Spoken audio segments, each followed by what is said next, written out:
جو کام ہم کرنا چاہتے ہیں وہ تو تقریباً ناممکن ہے، اور وہ واقعہ یہ ہے کہ اگر ناممکن نہیں تو نہایت کٹھن ہے، نہایت مشکل ہے، بہت مشکل ہے۔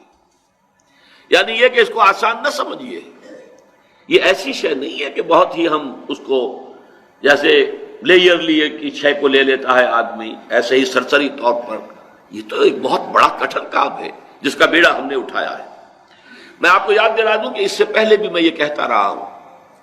کہ جو کام پوری انسانی تاریخ میں صرف ایک مرتبہ محمد الرسول اللہ صلی اللہ علیہ وسلم کے دست مبارک سے ہوا، میں کبھی نہیں مان سکتا تھا کہ یہ دوبارہ بھی ہو سکتا ہے جبکہ اب کوئی نبی نہیں، کسی نبی کے ہاتھوں نہیں ہوا، موسیٰ کے ہاتھوں نہیں ہوا، عیسیٰ کے ہاتھوں نہیں ہوا، ابراہیم کے ہاتھوں نہیں ہوا، کسی کے ہاتھوں نہیں ہوا، سید المرسلین خاتم النبیین کے ہاتھوں ہوا، اور اب جو ہے نبی نہیں، کیسے ہو جائے گا؟ ہم جیسے انسان، ہمارا تو داغدار ہے دامن،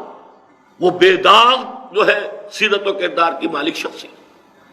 ہمارا کیا حال ہے؟ کون ہے شخص کہہ سکے کہ میں میرا دامن جو ہے بے داغ ہے، کہیں کوئی دبا ہے ہی نہیں؟ ناممکنات میں سے اس حوالے سے ناممکن یہ ہے،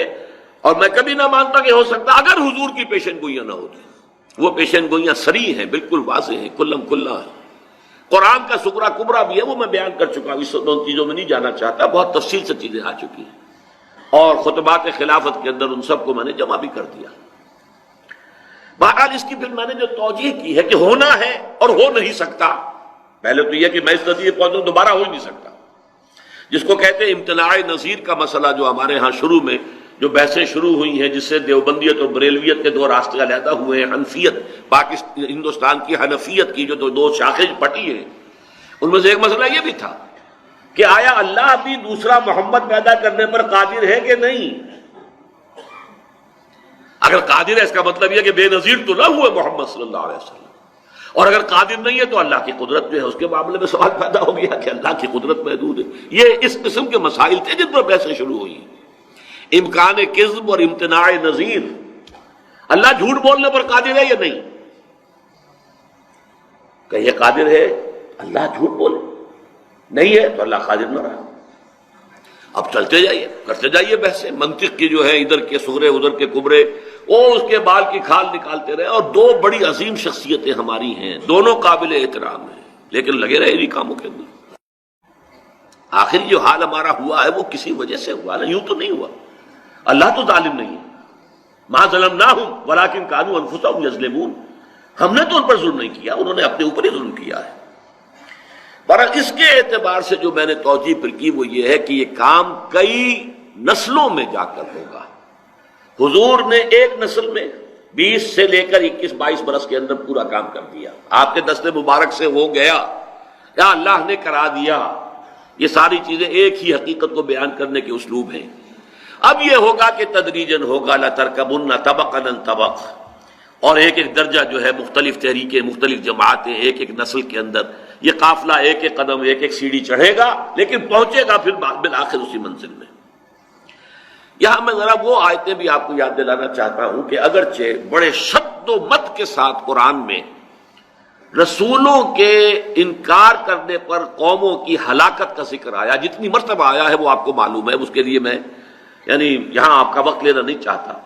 لیکن اس میں بھی 3 جگہ قرآن مجید میں حضور سے یہ فرمایا گیا، وَإِمَّا نُرِيَنَّكَ بَعْضَ الَّذِي نَعِدُهُمْ أَوْ لَنَتَوَفَّيَنَّكَ فَإِلَيْنَا يُرْجَعُونَ۔ یہ بھی ہو سکتا ہے نبی کہ ہم آپ کو ہی دکھا دیں، آپ کی زندگی ہی میں وہ عذاب آ جائے جس کی ہم انہیں دھمکی دے رہے ہیں، اور یہ بھی ہو سکتا ہے کہ ہم آپ کو اٹھا لیں، آپ کو قبض کر لیں، آپ کو لے جائیں، آپ کا انتقال ہو جائے، لیکن بہرحال انہیں لوٹ کر تو آنا ہمارے پاس ہی ہے نا آخر۔ یہ سورہ یونس میں بھی آیا، پھر سورہ مومن میں صرف وا کی بجائے فا آیا ہے، فَإِمَّا نُرِيَنَّكَ بَعْضَ الَّذِي نَعِدُهُمْ أَوْ لَنَتَوَفَّيَنَّكَ فَإِنَّهُمْ إِلَيْنَا يُرْجَعُونَ۔ پہلے ہے مرجعُهُمْ، ان کا لوٹنا ہماری طرف ہے، اب ہے یرجعون، وہ لوٹا دیے جائیں گے۔ یہی مضمون آیا ہے سورہ رعد میں بھی، 3 جگہ یہ آیا ہے۔ اسی اعتبار سے ہم یہ سمجھتے ہیں یہ کام ہونا ہے، لیکن ہمیں پورا مایوس ہو جانا چاہیے، ذرا سی بھی آپ آس نہ لگائیں کہ ہماری زندگی ہی میں یہ کام ہونا چاہیے، یہ آس توڑ دیں۔ اگرچہ اللہ کی قدرت سے بعید نہیں، وہ اپنی جگہ ہے، وہ جب چاہے زمین و آسمان کے تنابے ملا دے۔ اس نے زمین کو کس طرح لپیٹا ہوگا جو حضور کو دکھایا ہے، پوری زمین کو ہم نہیں کہہ سکتے، اس کا اختیار ہے، اس کی قدرت ہے۔ ان اللہ زوالی الارض فرائض و مشارقہا و مغاربہا، کیسے کیا ہمیں نہیں معلوم، ہم نہیں سمجھتے، لیکن یہ کہ اللہ کر سکتا ہے، مایوس اس سے نہ ہوں، لیکن اس سے کہ اس کی کوئی آس لگا کر نہ بیٹھے، آپ کے کام کرنے میں کہیں اس آس کا حصہ شامل نہ ہو جائے، آس توڑ دیجئے، نہیں ہوگا کچھ نہیں ہوگا، لیکن ہمیں جو کچھ کرنا ہے اپنے احساس فرض کے تحت کرنا۔ جب تک یہ شکل نہیں ہوگی، اگر آپ نے کوئی امیدوں کے چراغ روشن کیے رکھے تو پھر مایوسی آ سکتی ہے۔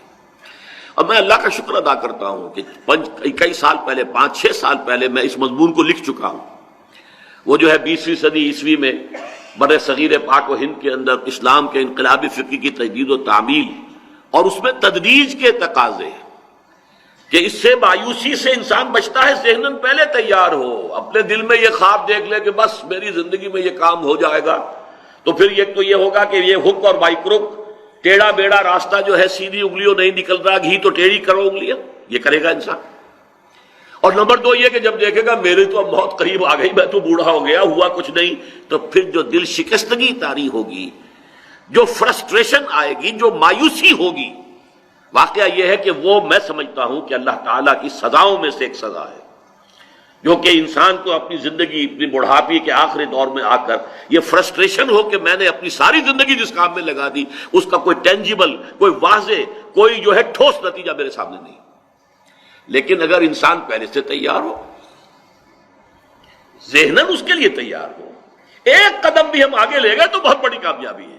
چلیے ایک قدم بھی آگے نہ لے جا سکے، اگر آخری دم تک لگے رہے تو کامیابی، بس۔